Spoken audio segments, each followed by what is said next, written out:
الرجیم بسم اللہ الرحمن الرحیم 8ویں پارے سے آغاز کرتے ہیں انشاءاللہ. اللہ تعالیٰ نے فرمایا اعوذ باللہ من الشیطان الرجیم ولو اننا نزلنا الیہم الملائکۃ وکلمہم الموتى وحشرنا علیہم کل شیء قبلا. اللہ تعالیٰ نے فرمایا اگر واقعی ہم ان کی طرف فرشتے اتار دیتے اور ان سے مردے باتیں کرنے لگتے اور ہم ہر چیز ان کے سامنے لا کر پیش کر دیتے تو بھی وہ ایسے نہ تھے کہ ایمان لے آتے. مشرکین مکہ کی اصلیت کو بیان کیا جا رہا ہے کہ مشرکین مکہ اے اللہ کے نبی صلی اللہ علیہ وسلم جو آپ سے معجزات کا مطالبہ کرتے ہیں یہ اس لیے نہیں کرتے کہ یہ ایمان لانا چاہتے ہیں بلکہ یہ تو بلا وجہ کرتے ہیں کہ شاید یہ کام نہیں ہو سکے گا تو ہم کہیں گے بھائی ہم نہیں مانتے. تو اللہ تعالیٰ نے فرمایا مگر یہ کہ اللہ چاہے لیکن لوگوں کی اکثریت تو جاہلیت برتتی ہے. اسی طرح ہم نے ہر نبی کے لیے انسانوں اور جنوں کے شیطانوں کو دشمن بنا دیا. دیکھیں شیطان کوئی علیحدہ مخلوق نہیں, شیطان ایک صفت ہوتی ایک وصف ہے جو انسانوں میں بھی پایا جاتا ہے اور جنات میں بھی پایا جاتا ہے. اور اللہ نے فرمایا کہ ہم نے ہر نبی کے شیطان صرف انسان بھی دشمن بنائے اور شیطان صرف جنات بھی دشمن بنائے. اور فرمایا ان کا باز کی طرف زخرف القول ملمہ کی ہوئی بات, خود سے گھڑی ہوئی بات, خود ساختہ باتیں دھوکہ دینے کے لیے دل میں ڈالتا رہتا ہے. اگر آپ کا رب چاہتا تو وہ لوگ ایسا نہ کرتے, بس آپ ان کو چھوڑ دیجئے اور جو وہ جھوٹ گھڑتے ہیں ان کو ان کے حال پہ چھوڑ دیں اور تاکہ ان لوگوں کے دل اس جھوٹ کی طرف مائل ہوں جو آخرت پر یقین نہیں رکھتے اور تاکہ وہ اسے پسند کریں اور تاکہ وہ بھی وہی برائیاں کریں جو یہ پچھلے کرنے والے تھے. اللہ تعالیٰ نے فرمایا آفا غیر اللہ ابتغی حکما, کہہ دیجئے کیا میں اللہ کے سوا کوئی اور منصف تلاش کروں حالانکہ اسی نے تمہاری طرف یہ کتاب جو تفصیل سے بیان کی جاتی ہے وہ نازل کی ہے. اور وہ لوگ جنہیں ہم نے کتاب دی وہ جانتے ہیں کہ بے شک یہ آپ کے رب کی طرف سے حق کے ساتھ نازل ہوئی اور آپ ہرگز شک کرنے والوں میں سے نہ ہو جانا. اور آپ کے رب کی بات سچ اور انصاف کے اعتبار سے پوری ہو گئی, اس کی باتوں کو کوئی بھی بدلنے والا نہیں, وہی سب کچھ سننے والا جاننے والا ہے. اور فرمایا اگر آپ ان لوگوں میں سے اکثریت کا کہنا مانے جو زمین میں ہے تو وہ تجھے اللہ کے رستے سے بھٹکا دیں گے. کیا پتہ چل رہا ہے؟ دیکھیں آج ہم دیکھتے ہیں کہ میجورٹی کیا کر رہی ہے, لیکن اللہ رب العالمین فرما رہے ہیں کہ اگر آپ اکثریت کی پیروی کریں گے تو وہ آپ کو راہ حق سے گمراہ کر دیں گے. تو یہ معنی نہیں رکھتا 90% لوگ آؤٹ آف 100 کیا کر رہے ہیں, معنی یہ رکھتا ہے کہ حق کیا ہے.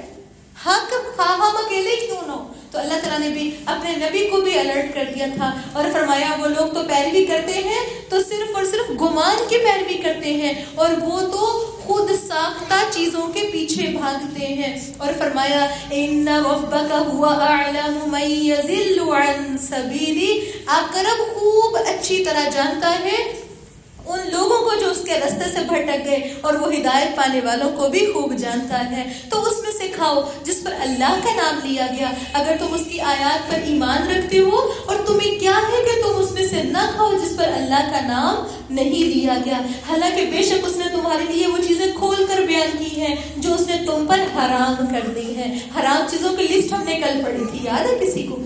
فنگر ٹپ پہ بتا سکتے ہیں جلدی سے حرام چیزوں کی لسٹ اللہ تعالیٰ نے حرام کی. انما حرم علیکم المیتۃ والدم ولحم الخنزیر, ترجمہ کریں مردار بہتا ہوا خون, ٹھیک ہے, خنزیر, آگے وما اہل لغیر اللہ, بھی ہر وہ چیز جو غیر اللہ کے نام پہ دی گئی ہو. اس کے علاوہ وما ذبح علی النصب, کسی آستانے پر ذبح کی گئی ہو. اسی طرح وما اکل السبع, وہ جانور جس کو درندے کھا جائے. اسی طرح المنخنقۃ والموقوذۃ والمتردیۃ, ترجمہ کریں گلا گھٹ کر مرنے والے, شاباش, آگے اوپر سے گر کر مرنے والا اور چوٹ لگ کے مرنے والا, ہر طرح کی ایسی چیز حرام کے زمرے میں ہے. اور اسی طرح دوسروں کا حق کھانا بھی ٹھیک. تو اللہ تعالیٰ نے فرمایا دیکھو اس نے تم پر حرام چیزیں کھول کر بیان کر دی ہیں مگر جس کی طرف تم مجبور کر دیے جاؤ. اکثر ایسا ہوتا ہے کہ چیز ہی ایسی پڑی ہے جس کو کھانے کے علاوہ اگر انسان نہیں کھائے گا تو انسان مر سکتا ہے. یہ بہت بڑے فساد کا ڈر ہے, بہت زیادہ فتنہ برپا ہو سکتا ہے. تو پھر اگر انسان مجبور کر دیا جائے تو فرمایا بے شک بہت سے لوگ اپنی خواہشوں کے ساتھ کچھ جانے بغیر یقیناً گمراہ کرتے ہیں. بے شک آپ کا رب حد سے بڑھنے والوں کو خوب جانتا ہے. وَذَرُوا ظَاهِرَ الْإِثْمِ وَبَاطِنَهُ, فرمایا ظاہری گناہ کو بھی چھوڑ دو اور چھپے ہوئے گناہوں کو بھی چھوڑ دو. بے شک جو لوگ گناہ کرتے ہیں عنقریب ان کو اس کا بدلہ ملے گا جس کا وہ ارتکاب کیا کرتے تھے. آج ہم گناہ پر گناہ کرتے ہیں لیکن ہمیں فوراً کوئی بدلہ نہیں نہ ملتا, کچھ نظر نہیں آتا, لیکن اللہ تعالیٰ نے فرمایا گناہوں کی سزا تمہیں عنقریب ملے گی.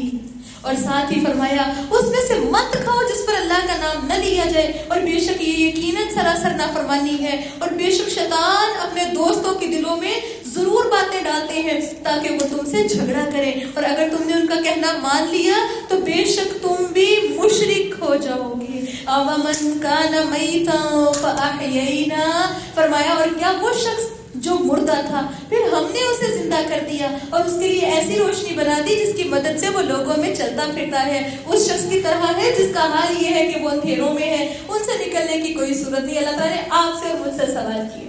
ایک وہ شخص ہے جو مردہ تھا, اللہ نے فرمایا ہم نے اس کو زندہ کیا. امیجن کیجیے مردہ لاش, میت, اللہ نے فرمایا مردہ تھا ہم نے اس کو زندگی دی. اب زندگی سے کیا ہوا؟ اب وہ آپ کی اور میری طرح چلتا ہے, اس کو پتا ہے لائٹ کہاں ہے, کیا کرنا ہے, کہاں سے اٹھانا ہے, کہاں رکھنا ہے. اس کی طرح ہو سکتا ہے اللہ تعالیٰ نے پوچھا ہے, فرمایا ہے جو اندھیروں میں ہے اور اس میں سے اس کے پاس نکلنے کی کوئی بھی صورت نہیں. انڈائریکٹلی آپ کو اور مجھے مثال دی جا رہی ہے, جو لوگ اللہ کے دین سے دور ہیں وہ گویا مردہ ہیں. آپ اصل بات سمجھیں. دیکھیں میں ہر دفعہ ایک ہی بات ریپیٹ کرتی ہوتی ہوں, کچھ لوگ نئے ہوتے ہیں, کچھ باتیں ہمیں بھول چکی ہوتی ہیں, اور وہ بات یہ ہے کہ اللہ تعالیٰ نے ہمارا جسم مٹی سے پیدا کیا, ٹھیک, اور مٹی سے ہمیں غذا مٹی کے لیے ہی فراہم کی. ہم جو کھانا کھاتے ہیں, ہم روٹی کھائیں گے, ہم فروٹس کھائیں گے, وہ ہمارے اس ظاہری جسم کو لگے گی. ایسے ہی ہے, اس کا اثر ہمارے اس ظاہری جسم پہ ہوتے ہیں. لیکن اللہ رب العالمین نے ہمیں صرف گوشت اور ہڈیوں کا مجموعہ نہیں بنایا, بلکہ ہمارے اندر ایک روح پھونکی جاتی ہے. اور یہ روح کہاں سے آتی ہے بتائیے؟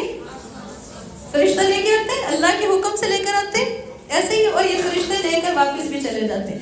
اب یہ روح جو آسمان سے نازل ہوئی, اس کی غذا بھی اللہ نے فراہم کی, اور اس کی غذا کے لیے مثالیں دی جاتی ہیں آسمان سے اترنے والی بارش کی طرح.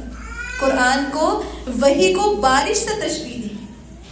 اور اب پانی بھی آسمان سے اترتا ہے. ہم پانی نہ پیے جو ہماری ظاہری جسم کی ضرورت ہے, ہم زندہ رہ سکتے ہیں. اسی طرح ہماری روح کو جو اللہ تعالیٰ نے ایک ڈوز فراہم کی وہ وحی ہے. اس روح کو اگر ہم وحی کی غذا دیتے رہیں گے تو ہم ٹھیک ہیں. آپ جانتے ہیں اگر آپ کسی شخص کو کھانا نہ دیں, ایک ہفتہ, مہینہ, سال گزر جائے تو وہ انسان کیسا ہوگا بتائیے؟ زندہ رہے گا ہی نہیں, مر جائے گا. کتنے کی دیر بھوکا رہ لے گا, کتنے کی دیر بھوکا زندہ ہے, فائنلی ختم. تو دیکھیں ہماری روح بھی ایسے ہی ہے. ہماری روح کو زندگی چاہیے ہوتی ہے, اور وہ زندگی وہی ہے. تبھی کیا آپ نے کبھی فیل کیا کہ جب ہم قرآن پڑھتے ہیں, آپ کا قرآن پڑھنے کسی کے بھی آگے بیٹھ جائے, میں آپ کو ادھر کی بات نہیں کر رہی, آپ قرآن پڑھنے بیٹھے, آپ تلاوت کرنے لگے, آپ کو بھوک پیاس بھی لگی ہوگی نا, یقیناً آپ فریش فیل کریں گے. تھوڑی دیر بعد آپ کو فیل ہوگا کہ نہیں میں تو فریش ہو گئی. آپ افطاری سے اگر کسی کی اینڈ ہو رہی ہو نا, افطاری کے ٹائم میں کوئی گھنٹہ 2 گھنٹے پہلے, تو ذرا اٹھا کے قرآن پڑھ کے دیکھیے گا, 2 رکوع تھوڑا سی پڑھ لیجیے گا, 2 رکوع زیادہ پڑھ لے, تھوڑا پڑھ, پڑھنے کے بعد اپنی فیلنگ چیک کیجیے گا. اصل میں روح کی غذا ہے یہ. اللہ تعالیٰ نے کیا فرمایا, اب میری بات ذہن میں رکھتے ہوئے دیکھیے. اللہ تعالیٰ نے فرمایا کیا وہ شخص جو مردہ تھا پھر ہم نے اسے زندہ کیا, اس کے لیے ایسی روشنی بنائی جس کی مدد سے وہ لوگوں میں چلتا پھرتا ہے. اس شخص کی طرح ہو سکتا ہے جس کا حال یہ ہے کہ وہ اندھیروں میں ہے, ان سے نکلنے کی کوئی صورت نہیں. اس طرح کافروں کے لیے وہ عمل خوشنما بنا دیے گئے ہیں جو وہ کیا کرتے تھے. زندہ اور مردہ کی مثال وہی سے جڑنے والے اور وہی سے دور رہنے والوں کے دی گئی. جو قرآن سے جڑتے ہیں, جو حقیقی علم حاصل کر لیتے ہیں, وحی کے ذریعے روح کو غذا فراہم کر دیتے ہیں، وہ اصل میں گویا زندہ ہے. ورنہ اگر ہم اس حقیقی غذا سے دور ہیں تو ہم اللہ کے ہاں گویا کیسے ہیں؟ جیسے ایک مردہ انسان. تو اللہ تعالیٰ نے فرمایا دیکھو وَكَذَلِكَ جَعَلْنَا فِي كُلِّ قَرْيَةٍ أَكَابِرَ مُجْرِمِيهَا، اسی طرح ہم نے ہر بستی میں سب سے بڑے اس کے مجرموں کو بنا دیا تاکہ وہ اس میں مکر و فریب کریں، اور وہ مکر و فریب نہیں کرتے مگر اپنے ہی ساتھ کرتے ہیں اور وہ اس چیز کا شعور نہیں رکھتے. وَإِذَا جَاءَتْهُمْ آیَةٌ، فرمایا جب ان کے پاس کوئی نشانی آتی ہے تو کہتے ہیں ہم ہرگز ایمان نہیں لائیں گے یہاں تک کہ ہمیں اس جیسا دیا جائے جو اللہ کے رسولوں کو دیا گیا.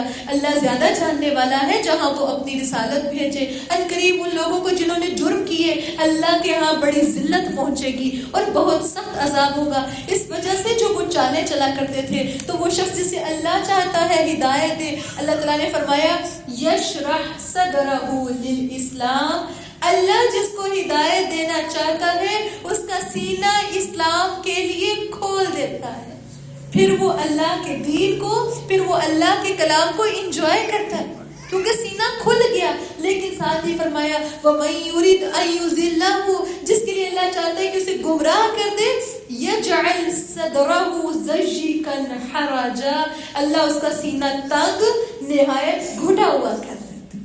پھر قرآن کی مجلس میں اس کا دم گھٹتا. اللہ تعالیٰ نے کیا فرمایا؟ اس کا سینہ تنگ کر دیا جاتا ہے. قرآن پڑھنے پر، قرآن سننے پر اس کے دل کی کیفیت ایسے ہوتی گویا اس کو قید کر دیا گیا. کب وہ لمحہ آئے اور کب وہ اس قید سے آزاد ہو؟ فرمایا کأنما یصعد فی السماء، گویا وہ آسمان میں چڑھ گئے. آپ سمجھتے ہیں نا آسمان میں جتنا اوپر جائے آکسیجن ختم، آکسیجن ہے ہی نہیں اوپر، زیادہ آکسیجن لو ہوتی جا رہی ہے. تو اللہ تعالیٰ نے فرمایا ان کی کیفیت ایسے ہوتی ہے گویا وہ آسمان میں چڑھ رہے ہیں. اسی طرح اللہ ان لوگوں پر نجاست ڈال دیتا ہے جو ایمان نہیں لائے. وَهَذَا صِرَاطُ رَبِّكَ مُسْتَقِيمًا، یہ تمہارے رب کا بڑا سیدھا رستہ ہے. بے شک ہم نے ان لوگوں کے لیے آیات کو کھول کر بیان کر دیا ہے جو نصیحت حاصل کرتے ہیں. انہی کے لیے ان کے رب کے ہاں سلامتی کا گھر ہے. جو لوگ جن کا سینہ اس دنیا میں دین اسلام کے لیے کھل جاتا ہے، کل قیامت کے دن بھی ان کو سلامتی کے ساتھ جنت میں داخل کیا جائے گا اور وہ رب ان کا مددگار ہے ان اعمال کی وجہ سے جو وہ کیا کرتے تھے. اور فرمایا وَيَوْمَ يَحْشُرُهُمْ جَمِيعًا، جس دن وہ ان سب کو جمع کرے گا.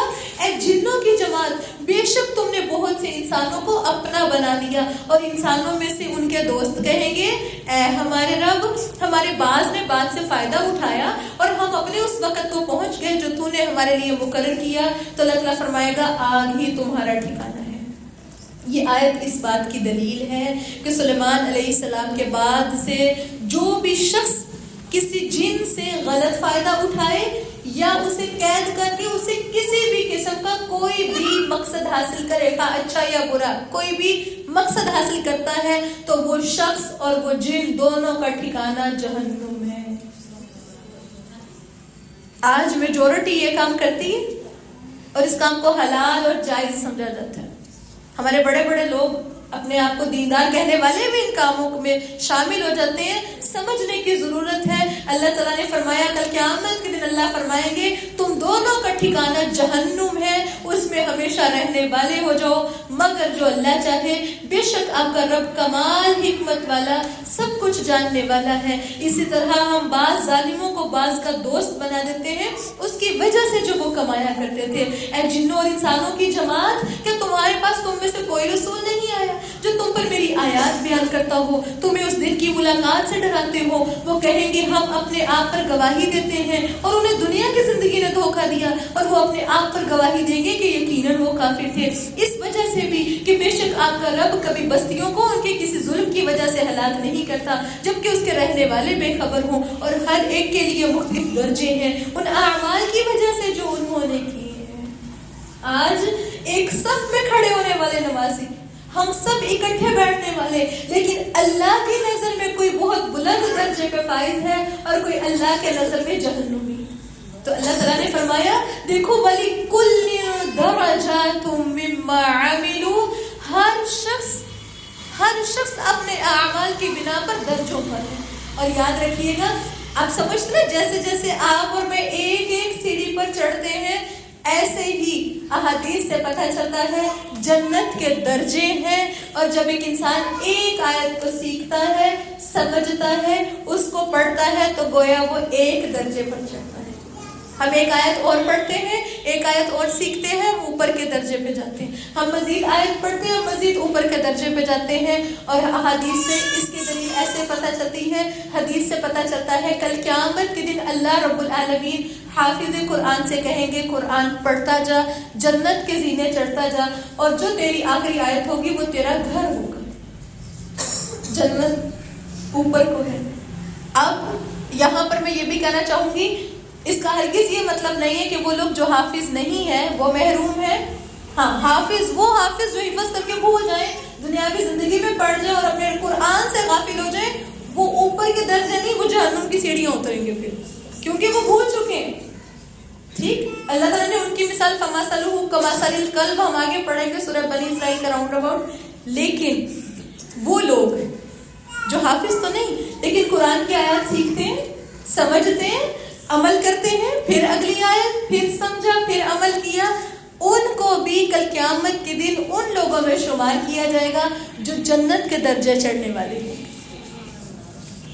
اور ایک اور بات، ہم میں سے جتنے لوگ دیکھیں، آپ اور میں، ہم سب روز آیتیں پڑھتے ہیں نا، قرآن پڑھتے ہیں، سنتے ہیں، اور جس آیت کو ہم ڈیپلی سمجھ رہے ہوتے ہیں، عمل کی کوشش کر رہے ہوتے ہیں، دعا مانگ رہے ہوتے ہیں، ہمارا وہ سٹیپ اوپر ہو رہا ہے.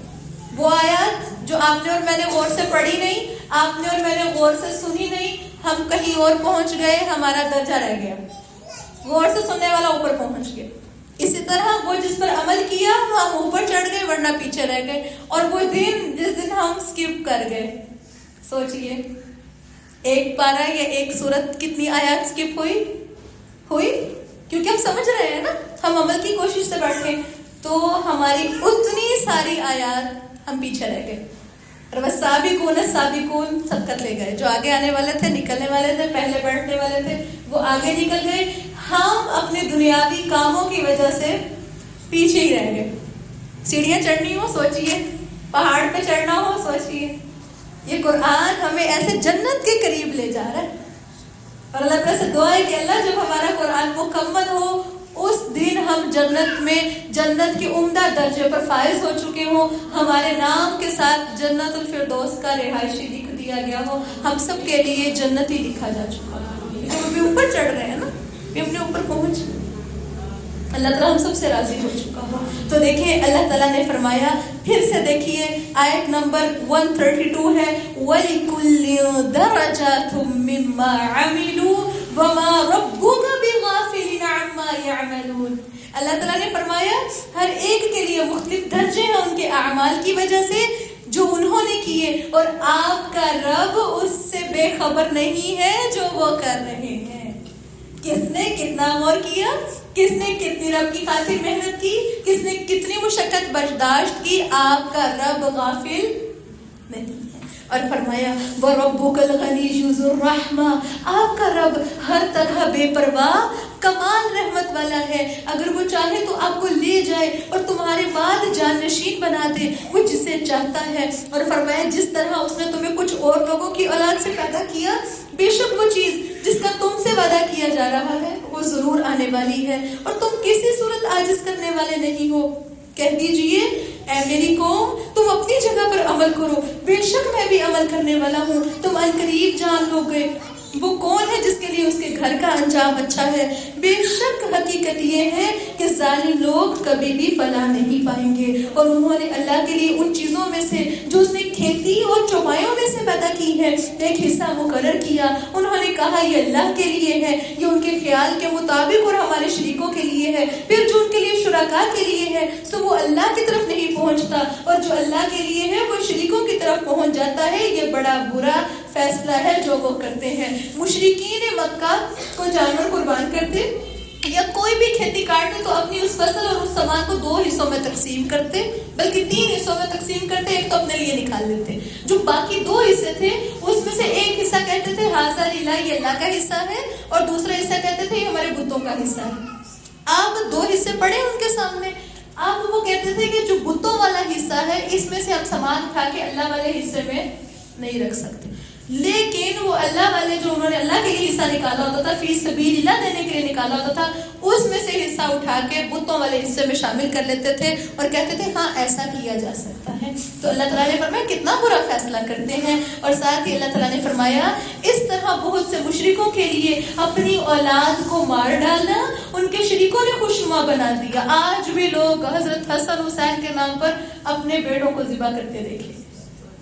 اللہ تعالیٰ نے فرمایا شیطان نے ان کی اپنی اولادوں کو قتل کرنا ان کے لیے خوشنما بنا کے دکھا دی، جبکہ دین میں کہیں یہ حکم نہیں۔ اور پھر اللہ تعالیٰ نے فرمایا تاکہ وہ انہیں ہلاک کریں اور تاکہ وہ ان پر ان کا دین خلط ملت کر دے، اور اگر اللہ تعالیٰ چاہتا تو وہ ایسا نہ کرتے، بس چھوڑ دیں انہیں اور جو وہ جھوٹ باندھتے ہیں۔ وَقَالُوا هَذِهِ أَنْعَامٌ وَحَرْثٌ حِجْرٌ، اس آیت سے سورت کا نام لیا گیا ہے۔ فرمایا مشرکین مکہ کہتے ہیں یہ چوپائے اور کھیتی ممنوع ہے، انہیں اس کے سوا کوئی نہیں کھائے گا جسے ہم چاہیں گے ان کے خیال کے مطابق، اور جو کچھ چوپائے جن کی پیٹھیں حرام کی گئی، اور کچھ چوپائے ایسے ہیں جن پر وہ اللہ کا نام نہیں لیتے، اس پر جھوٹ باندھتے ہیں، عنقریب انہیں اس کی جزا دے گا جو وہ جھوٹ باندھتے ہیں۔ اور انہوں نے کہا جو ان کے چوپایوں کے پیٹ میں ہے وہ خالص ہمارے مردوں کے لیے ہے اور ہماری بیویوں پر حرام ہے، اور اگر وہ مردہ ہو تو سب اس میں شریک ہیں، عنقریب وہ انہیں ان کے کہنے کی جزا دے گا، بے شک وہ کمال حکمت والا سب کچھ جاننے والا ہے۔ قد خسر الذین قتلوا اولادہم، بے شک ان لوگوں نے نقصان اٹھایا جنہوں نے اپنی اولاد کو بے وقوفی سے کچھ جانے بغیر قتل کر دیا، اور اللہ نے انہیں جو کچھ دیا تھا اسے اللہ پر جھوٹ باندھتے ہوئے حرام کر لیا، بے شک وہ گمراہ ہو گئے اور ہدایت پانے والے نہ تھے۔ اللہ تعالیٰ نے فرمایا وَهُوَ الَّذِي أَنشَأَ جَنَّاتٍ مَعْرُوشَاتٍ، فرمایا اللہ تعالیٰ تو وہ ہے جس نے باغات پیدا کیے، فرمایا چھتوں پر چڑھائے ہوئے، بیلیں اوپر چڑھائی جاتی ہیں نا، اور کھجور کے درخت پیدا کیے بالکل سٹریٹ کھڑے رہتے ہیں، اور فرمایا جن کے مختلف پھل ہیں، اور زیتون اور انار ایک دوسرے سے ملتے جلتے ہیں، اس کے پھل میں سے کھاؤ، اور جب وہ پھل لائے اور اس کا حق اس کی کٹائی کے دن ادا کر دیا کرو، اور حد سے نہ بڑھا کرو، بے شک وہ حد سے گزرنے والوں کو پسند نہیں کرتا۔ حدیث سے پتہ چلتا ہے یہ آیت فرمایا وَآتُوا حَقَّهُ يَوْمَ حَصَادِهِ کہ تم کھیتی جب کاٹا کرو تو اس کا حق ادا کر دیا کرو۔ اور وہ بدلی والی مثال حدیث سے پتہ چلتا ہے، آپ سب سن چکے ہیں، جانتے ہیں کہ ایک شخص نے بادل سے آواز سنی تھی، اوپر آسمان پہ ایک بادل کا ٹکڑا تھا، اور آواز کیا آئی ہے کہ فلاں کی کھیتی تک پانی پہنچا دو۔ اب یہ بادل کا ٹکڑا آگے جاتا ہے اور ایک گہری جگہ میں بارش برسا دیتا ہے، ساری جگہ خشک ہے، ہر جگہ دھوپ ہے، اتنی بارش برسی۔ اب وہ پانی، چونکہ وہ آدمی سن چکا تھا اور وہ بندے کا نام بھی جان چکا تھا، تو وہ آدمی اس پانی، اب وہ پانی بہہ کے جانا شروع ہو گیا اور آدمی کوئی نہیں، اب وہ شخص اس پانی کے پیچھے پیچھے چلنا شروع ہو گیا۔ جب دیکھتا ہے تو وہ پانی ایک ڈھال میں سے گزر کے ایک ایسی جگہ جاتا ہے جہاں پہ ایک آدمی اپنی کھیتوں کو پانی لگا رہا ہے، وہ جو پانی جا رہا ہے وہ لگا رہا ہے۔ تو وہ آدمی اس سے جا کے پوچھتا ہے کہ تمہارا نام میں نے آسمان سے سنا ہے، تم کرتے کیا ہو؟ تو اس نے کہا تھا میں اپنی کھیتی، جس دن کھیتی کاٹتا ہوں اس میں سے 3 حصے کرتا ہوں، ایک حصہ اپنے گھر والوں کے لیے، ایک حصہ کھیتی میں دوبارہ لوٹانے کے لیے، اور ایک حصہ اللہ کے راستے میں دیتا ہوں۔ تو چونکہ آس پاس کہیں بارش نہیں تھی، اللہ کی خاص رحمت اس شخص پر برس رہی۔ تو اللہ تعالیٰ نے فرمایا دیکھو حد سے نہ بڑھو، اللہ تعالیٰ حد سے بڑھنے والوں کو پسند نہیں کرتا۔ وَمِنَ الْأَنْعَامِ حَمُولَةٌ وَفَرْشًا، چوپایوں میں سے بھی، جانوروں میں سے بھی کچھ بوجھ اٹھانے والے ہیں اور کچھ زمین سے لگے ہوئے ہیں، جیسے سانپ، اس طرح کے کیڑے مکوڑے۔ فرمایا کھاؤ اس میں سے جو اللہ نے تمہیں رزق دیا، اور شیطان کے قدموں کے پیچھے مت چلو، وہ تمہارا کھلا دشمن ہے۔ رزق تمہیں اللہ نے دیا، شیطان اس میں سے اپنا حصہ نکالتا ہے کہ اس طرح دے دو، اس طرح دے دو۔ تو اللہ تعالیٰ نے فرمایا 8 قسمیں بھیڑ میں سے دو، بکری میں سے دو۔ کہا فرمایا کہہ دیجئے کیا اس نے دونوں کے نر حرام کیے ہیں یا دونوں کی مادہ حرام کی ہیں، یا جو وہ بچہ جو دونوں ماؤں کے پیٹ میں ہو، مجھے کسی کے علم کے ساتھ بتاؤ اگر تم سچے ہو۔ اور فرمایا اونٹوں میں سے دو، گائیوں میں سے دو، کہہ دیجئے کیا اس نے ان دونوں کے نر حرام کیے ہیں یا کی مادہ حرام کی ہے یا وہ بچہ جو ان کے پیٹ میں ہو، یا تم اس وقت حاضر تھے جب اللہ نے تمہیں وصیت کی. کیونکہ مشرکین مکہ کہتے تھے، یاد کریں کل والا سبق، وسیلہ صاحبہ، ہاں وہ کیا کہتے تھے، یہ اونٹنی اس وجہ سے بتوں کے نام پر ہے، یہ اونٹنی دودھ بتوں کے نام جائے گا، اس اونٹ پر کوئی سواری نہیں کرے گا، ان بکریوں کو کوئی نہیں کھائے گا. تو اللہ تعالیٰ نے فرمایا دیکھو تم اس وقت موجود تھے جب اللہ نے ایسا کوئی حکم دیا. پھر اس سے بڑھ کر ظالم کون ہے جو اللہ پر جھوٹ باندھے تاکہ لوگوں کو کسی علم کے بغیر گمراہ کر دے. بے شک اللہ تعالیٰ ظالم لوگوں کو ہدایت نہیں دیتا. کہہ دیجئے میں اس وحی میں جو میری طرف کی جاتی ہے کسی کھانے والی پر کوئی چیز حرام نہیں پاتا جس کو وہ کھائے سوائے مردار یا بہایا ہوا خون یا خنزیر کا گوشت. بے شک وہ ناپاکی ہے یا نافرمانی کا سبب ہو جس پر غیر اللہ کا نام پکارا گیا ہو، پھر جو مجبور کر دیا جائے اس حال میں کہ نہ بغاوت کرنے والا ہو نہ حد سے گزرنے والا ہو. بے شک آپ کا رب بے حد بخشنے والا نہایت رحم کرنے والا ہے. اور ان لوگوں پر جو یہودی بن گئے فرمایا ہم نے ہر طرح کے ناخن والے جانور کو حرام کر دیا تھا، اور گایوں اور بھیڑ بکریوں میں سے ہم نے ان پر دونوں کی چربیاں حرام کر دی تھی. اور فرمایا سوائے اس کے جو ان کی پشتیں یا انکڑیاں اٹھائے ہوئے ہوں یا جو کسی ہڈی کے ساتھ ملی ہوئی ہو، پھر ہم نے انہیں ان کی سرکشی کی وجہ سے جزا دی، بڑی بری سزا دی. اور فرمایا بے شک ہم بہت سچے ہیں. حدیث سے پتہ چلتا ہے، دیکھیں یہودیوں پر ہر طرح کی چربی حرام تھی، لیکن حدیث سے پتہ چلتا ہے، جابر رضی اللہ تعالیٰ عنہ بیان کرتے ہیں میں نے نبی صلی اللہ علیہ وسلم سے فتح مکہ کے ساتھ سنا کہ آپ صلی اللہ علیہ وسلم نے فرمایا اللہ تعالیٰ یہود کو برباد کرے. جب ان کے لیے چربیوں کو حرام کیا گیا تھا تو انہوں نے انہیں پگھلایا اور پھر ان کی قیمت لی اور اس کو کھانا شروع کر. جو چیز اللہ نے حرام کر دی ہے نا، ہیلا بہانہ کر کے بھی ہم اس کو اپنے لیے حلال نہیں کر سکتے.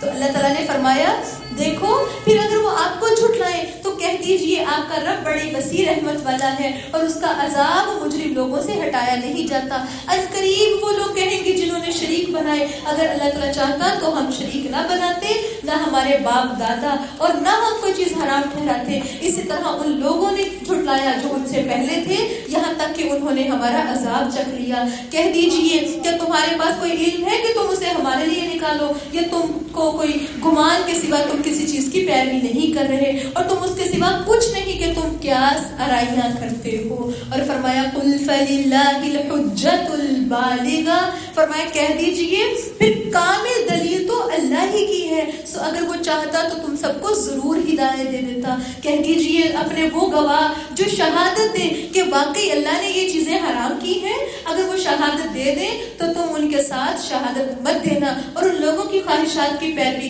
مت کرنا جنہوں نے ہماری آیات کو جھٹلایا اور جو آخرت پر ایمان نہیں رکھتے اور وہ اپنے رب کے ساتھ شرک کرتے ہیں. کہہ دیجئے اب دیکھیں لوگ اپنی طرف سے حلال اور حرام بنا رہے. تو اللہ تعالیٰ نے فرمایا قل تعالوا، اللہ تعالیٰ نے فرمایا اللہ کے نبی صلی اللہ علیہ وسلم آپ ان سب سے کہیے آؤ اتلو ما حرم ربکم، آؤ میں تمہیں بتاتا ہوں تمہارے رب نے کیا حرام کیا ہے. اور وہ کیا حرام کیا ہے؟ فرمایا تمہارے رب نے حرام کیا ہے نمبر 1 اللہ تشرکو بہ شیئا، کہ تم کسی بھی چیز کے ساتھ شرک نہیں کرو. مطلب شرک کرنا کیا ہے؟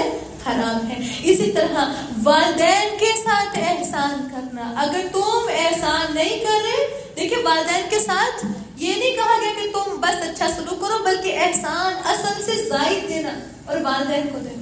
مطلب والدین کے ساتھ احسان نہ کرنا بھی حرام ہے. اور نمبر 3 فرمایا وَلَا تَقْتُلُوا أَوْلَادَكُمْ مِنْ إِمْلَاقٍ، اپنی اولاد کو تم مفلسی کے ڈر سے قتل نہیں کرو گے. فرمایا ہم تمہیں بھی رزق دیتے ہیں، ہم ان کو بھی رزق دیں گے. اور وَلَا تَقْرَبُوا الْفَوَاحِشَ، فحاشی بے حیائی کے قریب جانا بھی حرام ہے، جو ان میں سے ظاہر ہے اور کچھ چھپی ہوئی ہے. اور اگلی چیز اگلا کبیرہ گناہ، فرمایا اس جان کو قتل نہ کرو جسے اللہ نے حرام ٹھہرایا ہے مگر حق کے ساتھ. یہ ہے جس کا تاکیدی حکم اس نے تمہیں دیا ہے تاکہ تم سمجھو. دیکھیں آج ہم بھی پتہ کیا کرتے ہیں، جو اللہ نے اصل میں حلال اور حرام چیزیں قرار دی ہیں نا، ہم ان کو چھوڑ کر اپنے خود ساختہ کاموں کی زیادہ پیروی کرتے ہیں. ہر ویک میں یہ کرنا ہے، ایسے کرنا ہے اور ایسے نہیں کرنا. لیکن جو اللہ کے نبی کا حکم ہے 5 وقت کی نمازیں اللہ نے فرض کی ہیں، ہم وہ پڑھتے نہیں ہیں. لیکن جہاں کھانے پینے کی بات آتی ہے ہم اس میں سب سے آگے ہوتے ہیں. ریالٹی ہے نا, ایسے ہی کرتے ہیں نا سب. تو اللہ تعالیٰ نے فرمایا دیکھو اور چیز بھی کہ تم یتیم کے مال کے پاس نہ جاؤ مگر اس طریقے سے جو سب سے زیادہ اچھا ہو, یہاں تک کہ وہ اپنی پختگی کی عمر کو پہنچ جائے, اور ناپ اور تول کو انصاف کے ساتھ پورا کرو. ہم کسی شخص کو تکلیف نہیں دیتے مگر اس کی طاقت کے مطابق, اور جب بات کرو تو انصاف سے کرو, خواہ رشتے دار ہی کیوں نہ ہو, اور اللہ کے عہد کو پورا کرو. یہ ہے جس کا تاکیدی حکم اس نے تمہیں دیا ہے تاکہ تم نصیحت حاصل کر لو. اور فرمایا یہی میرا رستہ بڑا سیدھا رستہ ہے, اس رستے پر چلو, دوسرے رستوں پر نہ چلو کہ وہ تمہیں اس سے جدا کر دیں. یہ ہے جس کا تاکیدی حکم اس نے دیا ہے, لعلکم تتقون, تاکہ تم متقی بن جاؤ. ثم آتینا موسیٰ الکتاب, ہم نے موسیٰ علیہ السلام کو کتاب دی. پھر فرمایا ہر اس شخص پر اس نعمت کو پوری کرنے کے لیے جس نے نیکی کی, اور ہر چیز کی تفصیل اور ہدایت اور رحمت کے لیے تاکہ وہ اپنے رب کی ملاقات پر ایمان لے آئے. اور یہ عظیم کتاب ہے جسے ہم نے نازل کیا ہے, بڑی برکت والی ہے, بس اس کی پیروی کرو اور بچ جاؤ. فرمایا تاکہ تم پر رحم کیا جائے. ایسا نہ ہو کہ تم کہو کہ کتاب صرف ان 2 گروہوں پر اتاری گئی جو ہم سے پہلے تھے, اور بے شک ہم پڑھنے پڑھانے سے بے خبر تھے. اور فرمایا یا یہ کہو کہ اگر واقعی ہم پر کتاب نازل ہو جاتی تو ہم ان میں سب سے زیادہ ہدایت لانے والے ہوتے.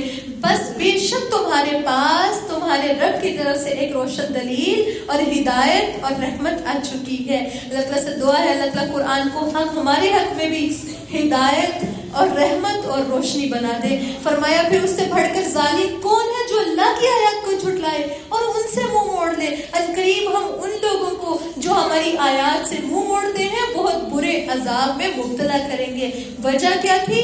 وجہ یہ ہے کہ وہ دوسروں کو بھی روکا کرتے تھے اور خود بھی رکے ہوئے تھے. اور فرمایا وہ اس کے سوا کس چیز کا انتظار کر رہے ہیں کہ ان کے پاس فرشتے آئے یا آپ کا رب آئے یا آپ کے رب کی طرف سے کوئی نشانی آئے.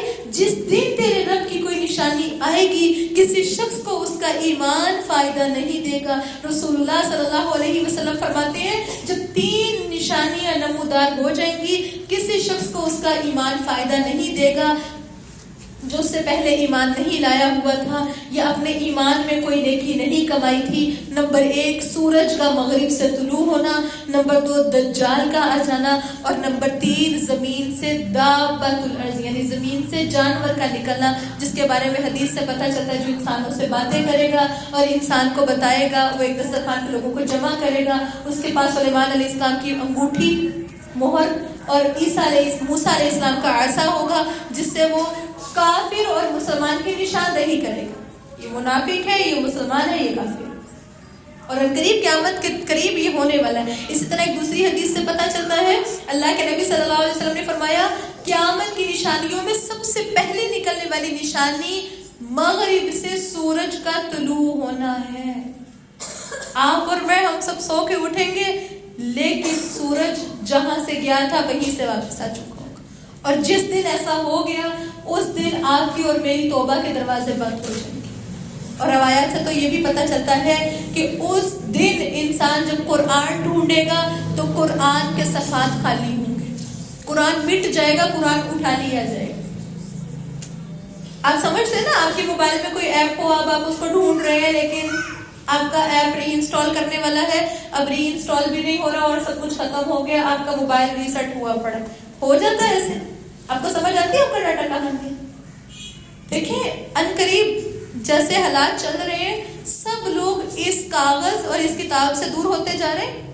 ہر چیز سوشل میڈیا کی حد تک آتی جا رہی ہے. ہم قرآن پڑھنے کے لیے بھی فون ڈھونڈتے ہیں, مجھے موبائل چاہیے, میں نے قرآن پڑھنا ہے, جبکہ اللہ نے قرآن کو مصحف کی شکل دی ہے.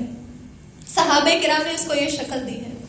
ہاں مجبوری میں تو جائز ہے, مجبوری میں پڑھیں, لیکن جو تاثیر کاغذ کی والقلم وما یسطرون کی ہے وہ اس کی نہیں ہوگی, اور وہ علم مٹ جانا ہے.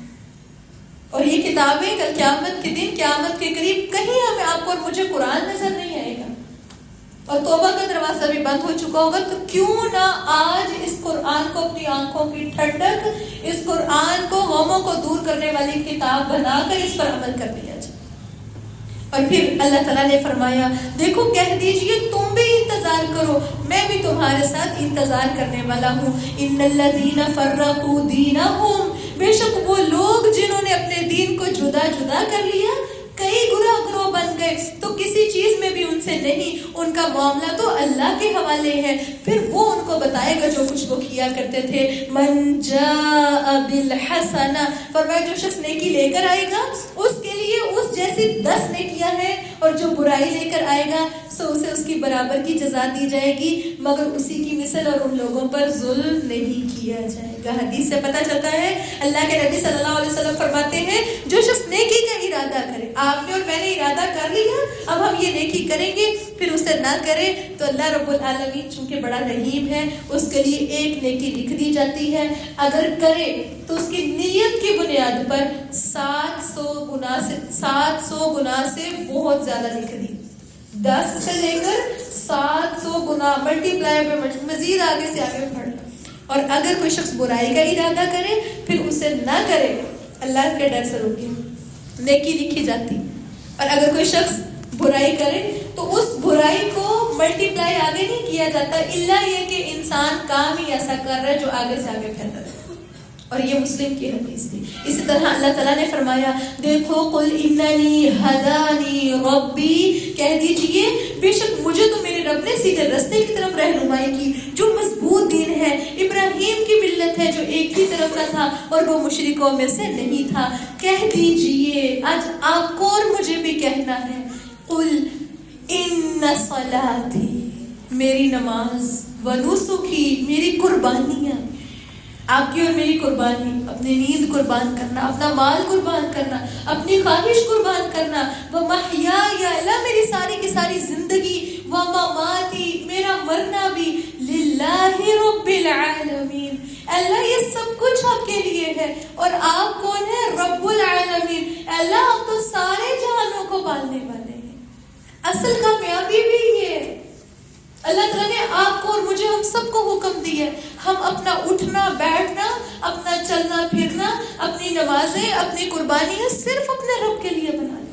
دیکھیں آج ہمارے اعمال اپنے رب کے لیے نہیں بلکہ یہ اعمال لوگوں کو دکھاوے کے لیے، جبکہ ہمیں کیا حکم دیا جا رہا ہے؟ میری نماز، میری قربانی، میری زندگی اور میری موت کس کے لیے ہے؟ صرف اللہ رب العالمین. آج سے ہمیں بھی اپنے اعمال کو صرف اپنے رب کے لیے کرنا ہے. اور میں تو سمجھتی ہوں یہ آیت ہمیں جگہ جگہ لکھ کے رکھنی چاہیے، اپنے آپ کو ریمائنڈ کرانا چاہیے کہ میری زندگی میری ذاتی زندگی نہیں ہے، میری موت وہ میری ذاتی موت نہ ہو، بلکہ وہ موت ایک ایسی موت ہو جس پر زمین بھی روئے اور آسمان بھی روئے.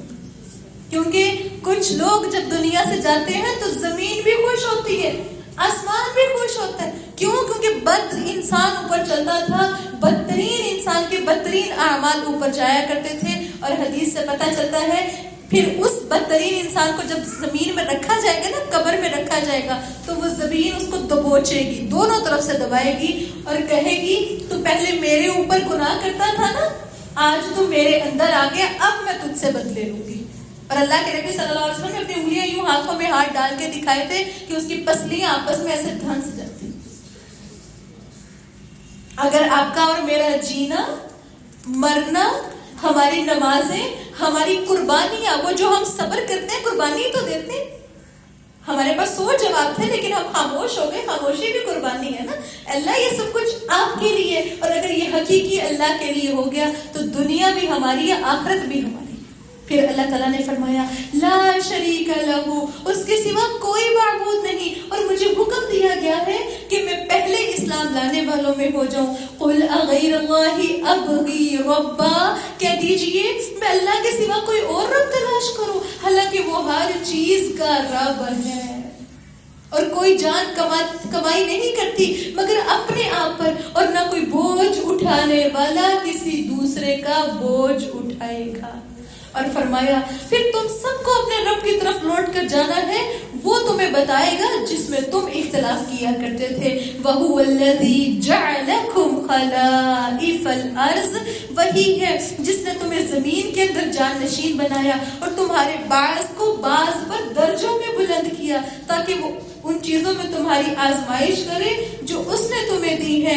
ان ربک سریع العقاب، آپ کا رب بڑی سخت سزا دینے والا، بڑی جلد سزا دینے والا ہے. وَإِنَّهُ لَغَفُورٌ رَحِيمٌ، بے شک وہ بے حد بخشنے والا، بے حد رحم کرنے والا ہے. اللہ تعالیٰ سے دعا ہے اللہ رب العالمین آپ کو اور مجھے اس بخشش کے مہینے میں ہم سب کو بخش دے، ہم سب پر اپنی خاص رحمت نازل فرمائے. وآخر دعوانا الحمد للہ رب العالمین.